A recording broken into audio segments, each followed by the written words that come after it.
Las aproximaciones teóricas del aprendizaje tienen sus raíces en la filosofía de Descartes. Descartes plantea que el cuerpo y la mente son dos realidades diferentes. Dice que la mente es libre y voluntaria y el cuerpo es un mecanismo involuntario. De ahí aparece el arco reflejo, que es conocido como un camino mecánico, donde el mundo físico afecta a los sentidos, la información va de los nervios al cerebro, el cerebro envía espíritus animales a los músculos a través de los mismos nervios. Cabe resaltar que el método para estudiar a la mente es conocido como la introspección. Ya que el dualismo cartesiano estudiaba los reflejos, Descartes decía que la mente está conectada al cerebro a través de la glándula pineal y que la mente contiene las ideas innatas.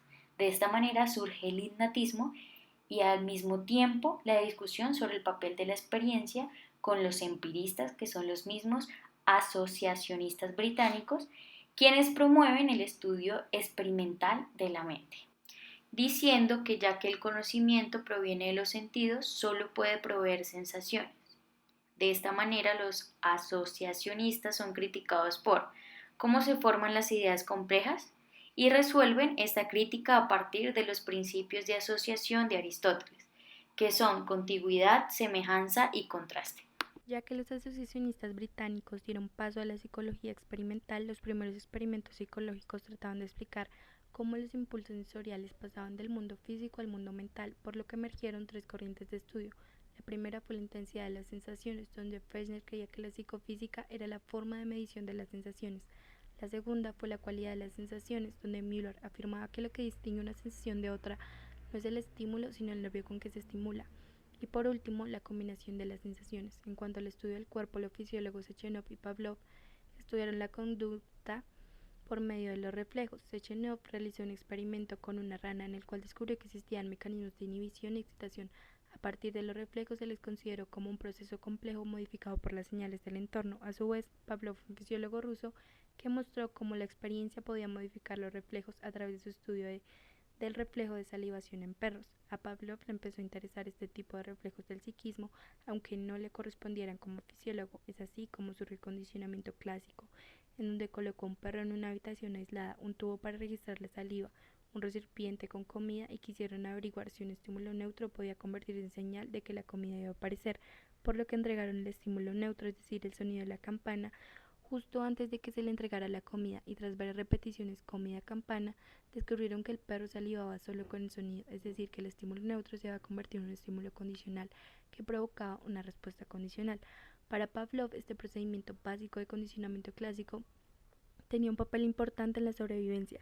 Sin embargo, se preguntaron si una variación en este estímulo tendría mucha más importancia en el condicionamiento. A esta variación se le denominó condicionamiento de orden superior, el cual consistía en aparear un estímulo neutro con un estímulo condicional bien establecido. El condicionamiento pavloviano se consideraba una forma simple de aprendizaje, por lo que se interesaron más en esta forma y se preguntaron cómo se podía saber que había ocurrido un aprendizaje. En primer lugar, determinaron la latencia, así como también el ensayo de prueba y medir la intensidad de la respuesta condicionada. Esta forma simple de aprendizaje se encuentra bajo los efectos de variables como el apareamiento de estímulo condicional y estímulo incondicional, en donde existen cuatro formas para aparear los estímulos: el condicionamiento de huella, el condicionamiento de morado, el condicionamiento simultáneo y el condicionamiento retroactivo. Otras variables que afectan el condicionamiento pavloviano son la contigüidad, la contingencia, la característica del estímulo, el ensombrecimiento, la intensidad, la experiencia previa con el estímulo condicional y el estímulo incondicional, que dentro de este se encuentran el bloqueo y el precondicionamiento sensorial.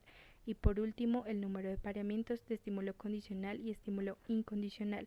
Como se dijo anteriormente, los reflexólogos como Pavlov y Sechenov y los asociacionistas británicos creían que la conducta compleja era el resultado de la combinación de elementos simples. Para los asociacionistas, estos elementos son sensaciones o ideas simples, que una idea compleja era la combinación de varias ideas simples y que esto ocurría en la mente, mientras que para los reflexólogos los elementos eran reflejos simples, la conducta compleja era la combinación de varios reflejos simples y esto tenía lugar en el cerebro.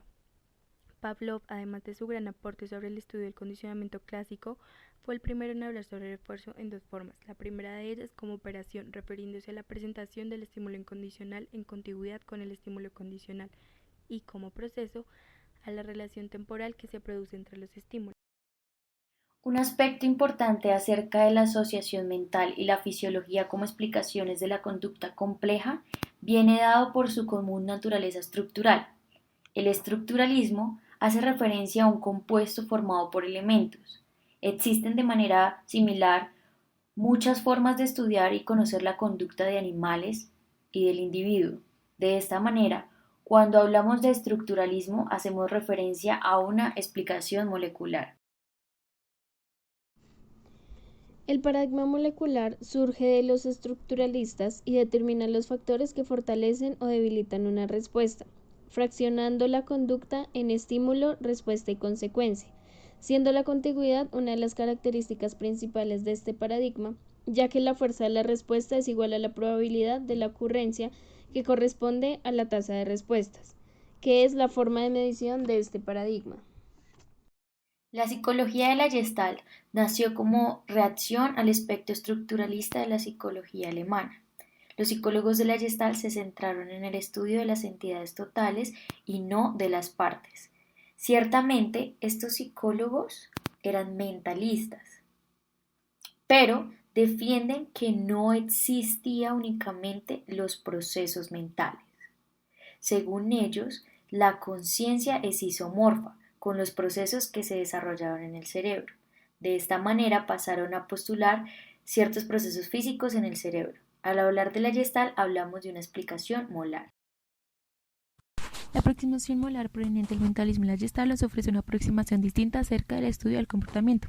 Así denomina valor de una conducta a la proporción de tiempo invertido en realizar dicha conducta, es decir, la elección, partiendo de la pregunta de por qué los organismos eligen lo que eligen.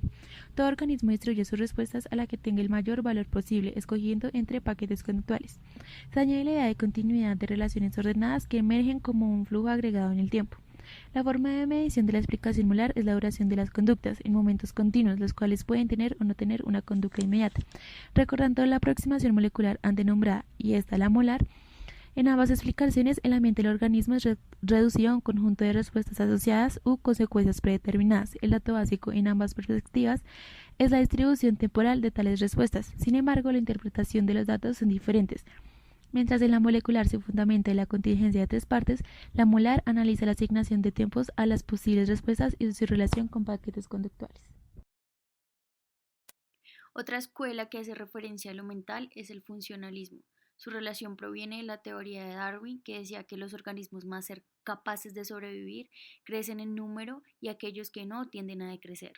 La selección natural tiene una importancia crítica en la psicología moderna. Su principio general es la retroalimentación, el cual compara el estado real con estado potencial para generar interacción y aumentar la conducta. Si bien Jordan coincidía con Pavlov, pero diferenciaban en que Jordan señalaba que el fortalecimiento de una consecuencia estímulo-respuesta era el resultado de la satisfacción, por lo tanto se hacía énfasis en la consecuencia. Con base en esto, Jordan estableció las bases de un principio que denominó ley del efecto, la cual afirma que de varias respuestas dadas a una misma situación, cuanto mayor sea la satisfacción o molestia, mayor será el fortalecimiento o debilitamiento de la conexión estímulo-respuesta. A esta ley le surgieron tres críticas. La primera de ellas era el uso de conceptos hedonistas, a lo cual Thorndike respondió a esta crítica intentando definir operacionalmente lo que era satisfacción y molestia. La segunda crítica, llamada circularidad, se refiere a que la ley del efecto indica lo que se puede esperar que ocurra, es decir, no hay una explicación. La tercera se refiere a la acción retroactiva del efecto, donde dice que no se puede explicar el fortalecimiento de una conexión estímulo-respuesta que ocurre antes a través de una consecuencia satisfactoria que se representa más tarde. Thorndike respondió a esta crítica dando dos soluciones. La primera, la del trazo neuronal, dando una explicación fisiológica, y la segunda es que la repetición de tres eventos presentados de forma contigua y sistemática hace que haya una relación entre estímulo, respuesta y consecuencia. Thorndike en un principio no quería abandonar el reflejo, mas sin embargo lo abandona y ahora se relaciona con estímulo situacional, respuesta y consecuencia. Según Skinner, el objeto de estudio de la psicología debe ser el reflejo conceptual de la fisiología, que divide el reflejo en tipo 1 y tipo 2, siendo el primero dinámico y cambiante por terceras variables y el segundo inflexible. Skinner basa sus teorías en el análisis de las conductas observables, utilizando un método que permite explicar, predecir y controlar las conductas a través de reforzadores. Reforzador primario son aquellos relacionados con la supervivencia del individuo y de relevancia innata. Reforzador secundario, aquellos emparejados con los reforzadores primarios. Reforzador generalizado, un reforzador secundario que se condiciona con varios reforzadores primarios. Teniendo en cuenta que Skinner tiene una concepción relacionista, hay una relación organismo-ambiente donde no puede existir por separado. Se diferencia del realismo, que defiende la existencia de un mundo físico independiente de una relación comportamental. Skinner postula 4 condiciones para definir conducta. El origen del comportamiento está en el interior de la relación organismo-ambiente, pero se cuestiona cómo se da esta relación. El concepto del sensing, que es la susceptibilidad a ciertos estímulos, y después de esto interviene la coordinación sensoriomotora. La naturaleza sensoriomotora de la relación organismo-ambiente concluye que el comportamiento es dinámico, un proceso continuo, y por esto cambia la forma de medida de los reflexólogos por la tasa de respuestas, y por ende queda investigar cuáles son los elementos del flujo conductual analizado.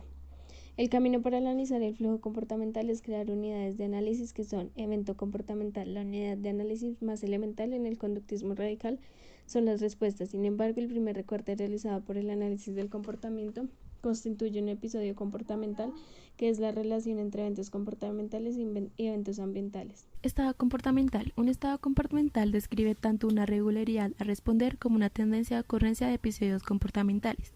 Solo se habla de estado partiendo de la ocurrencia de eventos. Nunca observamos una probabilidad como tal, sino a la lógica de los eventos o ocurrencias. Para analizar el comportamiento se debe interesar en las regularidades de responder, que es explicado por los estados, y se debe ser capaz tanto de explicar la emisión de las respuestas actuales como de prever la emisión de futuras. Proceso comportamental. La relación organismo-ambiente es especificada por la contingencia que describe la relación entre eventos ambientales y eventos comportamentales. Parte de la definición del comportamiento es estar en constante cambio, que sea dinámico, y eso puede ser analizado por medio de los procesos comportamentales. La contingencia es una herramienta que posibilita la comprensión y modificación del comportamiento. Desde este punto, mirando hacia el flujo comportamental, es una relación entre estímulos, antecedentes, respuestas y consecuencias. Así, cuando hablamos de procesos comportamentales, estamos hablando de contingencias. Son una especie de puente entre eventos y estados comportamentales.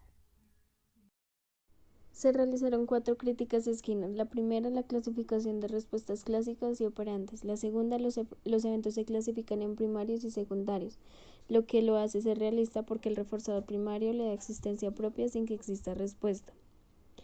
La tercera, las condiciones para establecer un operante. Y la cuarta, varias respuestas y varias consecuencias al mismo tiempo.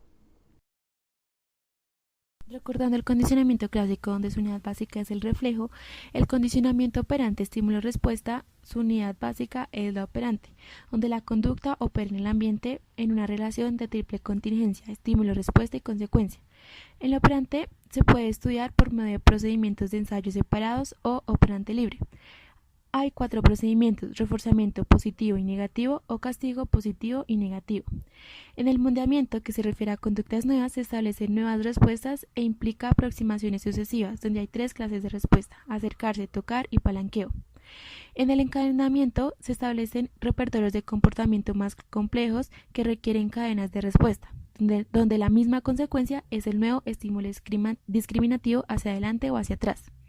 Las variables que afectan el reforzamiento son continuidad, contingencia, características del reforzador, intensidad, cantidad, tipo de reforzador, características de la respuesta y nivel de privación.